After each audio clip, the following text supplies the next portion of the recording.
my God. Okay. You can eat, pray, and love me, baby.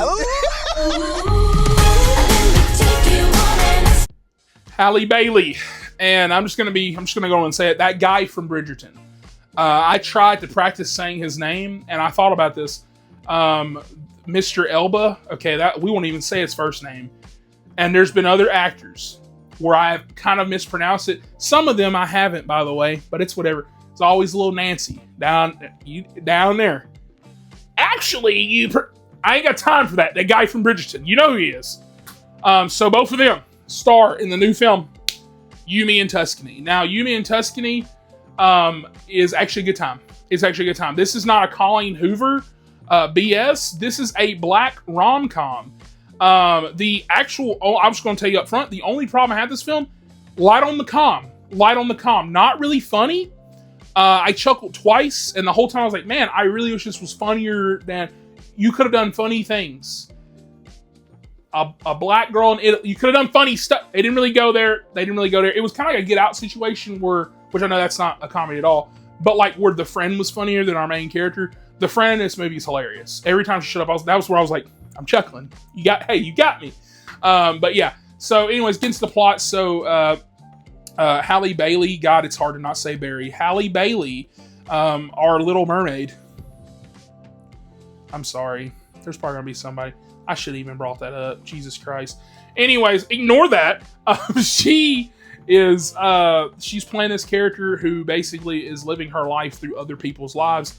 She is, I guess that's a job, but she's like a house sitter. So if you're rich in New York and you're going to be gone for 6 months or whatever to, like, I don't know, Tuscany or to somewhere or blah, blah, blah, or Spain or whatever, she will take over. She's like, hey, I'll watch your house. I'll feed your dog. I'll water your plants. I'll do this and that, blah, blah, and I'll make sure that your house is clean and stays nice. And I guess for whatever fee. And so the film kind of starts out with her getting caught because this one woman's not supposed to be back for like 4 to 6 months. And she catches her wearing her stuff, including her lingerie. And at this point in time, I started disliking our main character because I said, Jesus Christ, you had one job. But you start learning over the course of the next 5 to 10 minutes of why she does this. So she went to culinary school when she was younger. And the last 2 months of school, she ended up dropping out because her mother got sick. And then her mother ended up, of course, passed away. And so with her having no family, she just, she does this as a job now. And she's basically living other people's lives above her means, acting like she's rich, maxing out credit cards, this and that, whatever. And it's kind of sad. You kind of start feeling for her. I was like, okay, you got me. And so one night, as you saw from the trailers, if you've seen them, she meets this one guy at a bar named Mateo. And her and Mateo hit it off, but they don't sleep together because he's jet lagged and he passes out when she's about to go freshen up in the bathroom. And as they were talking at the bar, he talks about how he has his villa in Tuscany that's like blah, blah, whatever. And so she uses a plane ticket, goes down there to Tuscany as a plane ticket her mother bought her for she passed. And she goes down there and she's going to stay down there for 5 days. And she was going to buy a place down there.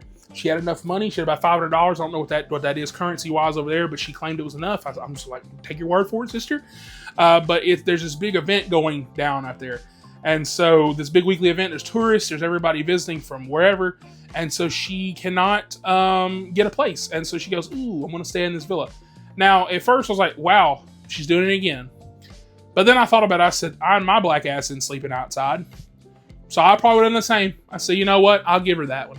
So she goes out there, she stays here, and of course, as you know, your cliche thing happens. The family finds her, she's lying about being engaged because she put on a wedding ring right before they catch her, and blah, blah, blah. She goes with it. But the film kind of takes a turn. So I wasn't going to say light spoiler, it's a rom-com. You already know how this ends, it's not really a light spoiler. Of course, she's falling in love with Bridgerton, Mr. Bridgerton himself, who is actually the cousin brother, that they make a joke about that, but he's basically the brother to Mateo. Mateo ends up coming down here and discovering her. Now, this isn't a spoiler. I actually thought about this. They actually do show this in the trailer, which I think is stupid. He does go down there within 30, 40 minutes into the movie. And at that point, I was like, oh, it's cliche. She's going to tell the truth. It's going to be probably like 20 more minutes or 30 of like them fussing or whatever. No. Mateo's like, hey, my family now loves me. They used to hate me because of you. So let's keep on this lie going. I said, whoa, little plot twist. And so this whole film is really about her discovering herself. She really loves to cook, so she's cooking for the family. She's also bringing this family together back to, like I said, their estranged son, Mateo, who went to go live in America and all this other stuff like that, while also having this budding romance with Mr. Bridgerton himself, who can't find any love because he's finding the wrong people, and he's kind of broken because stuff happened with his family and this and that, whatever. And it was really sweet. The main thing I loved about this movie was that it feels like a black rom-com, and what I mean by that is that if you're a brother, you know what I'm talking about. The way this movie starts, I was like, they had the little hip hop going on. It felt very early 2000s vibes. It was like very early 2000s, like a Love and Basketball. I can't think of any other. I'm sorry, I should have thought about that one. I can't think of any right now that are. That's on me. Anyways, but kind of like that, right? No other examples I can't think of right now because, tired. But, yeah, it very much has, like, those vibes. Like, even, like, the soundtrack is very much those vibes. And so they're kind of going, like, old school here. If you are a person, and I'm sure there's a lot of you, that hate the Colleen Hoover shit that's been coming out of, like, hey, like, remember that shit she put out a month ago? Remember that? There's a scene in that movie where this best friend... the black guy in the movie, best friend dies. He's with his woman. And they make a joke about which one's better in bed. I said, your friend is dead. He's dead. You don't get that in this. You get actual conflict, actual emotion, actual resolution. Is it Hallmark bookie same? Yes. But at the same time, I don't know what else you can do with romances anymore. It's kind of action films. It's like Jason Statham. Like, he's in a new action movie in a couple months. And I'm like, I saw Shelter. I'm going to see this. I saw the Beekeeper. I've seen Wrath of Man.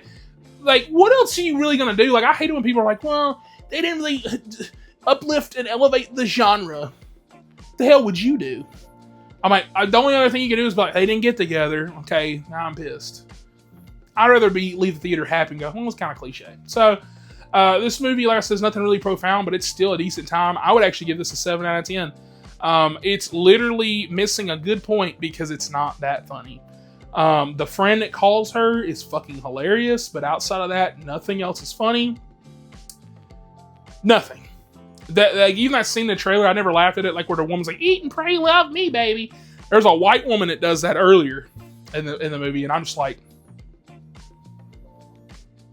they try to show bloopers at the end of this too, which also goes back to the 2000 stuff, because movies don't do that anymore. And none of those bloopers were funny. I said, Jesus, did anybody read this script? Did anybody play this for anybody? We need better jokes. If it was, oh my God, I actually probably would have loved this movie more if it, because even like that rewatchability wise, I'm going to just watch this for the romance, I guess. I'm like, that's not bad, but like, I have nothing to laugh at. It's not really you're a bad rom-com. You have nothing to laugh at. But yeah, 7 out of 10. And so with that, I want to take a moment real quick. I want to thank my Patreon producers. Thank you guys for making the show happen. And helping out because, travel and this and that. And good Lord, look at them gas prices. Thank you guys for helping out. And yeah, if you want to become a Patreon producer for spoiler reviews, for game reviews, early reactions, out of theater reactions, movie vlogs, stuff like that, be a link down in the description below. I really much appreciate it. And if you cannot toss a penny my way, that is perfectly understandable because once again, look at this economy. Hit the like, subscribe button, and I'll catch you guys on the next one. Give you a tour of the vineyard. Why? Aren't you getting married there? Oh.